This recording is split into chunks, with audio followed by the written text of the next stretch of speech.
This is Dr. David Stoker, board certified plastic surgeon in Marina del Rey, here to talk to you about LATISSE.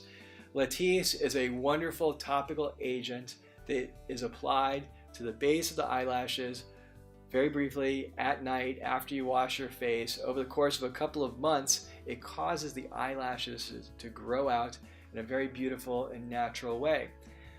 You may or may not realize that as people age, the long, luscious eyelashes of youth tend to atrophy and get shorter and shorter with time.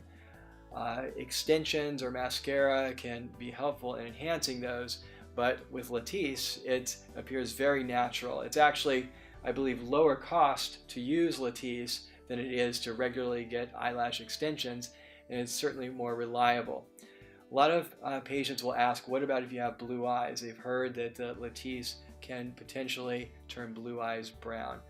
That has been reported in higher doses that's used to treat glaucoma, but it is not the case with LATISSE. We have many patients with blue eyes who use it without any problems, and I have never seen any examples of blue eyes being turned at all, any color, by LATISSE.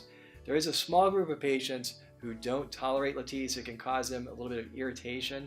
They've usually figured that out within a few weeks. For those patients, probably the traditional eyelash extensions or mascara may end up being a better option. But if you tolerate it and your eyelashes are at all thinning with age, I would encourage you to give it a try. Give it a couple months at least to work, but almost everybody loves it. This is Dr. David Stoker, board certified plastic surgeon, talking to you about LATISSE.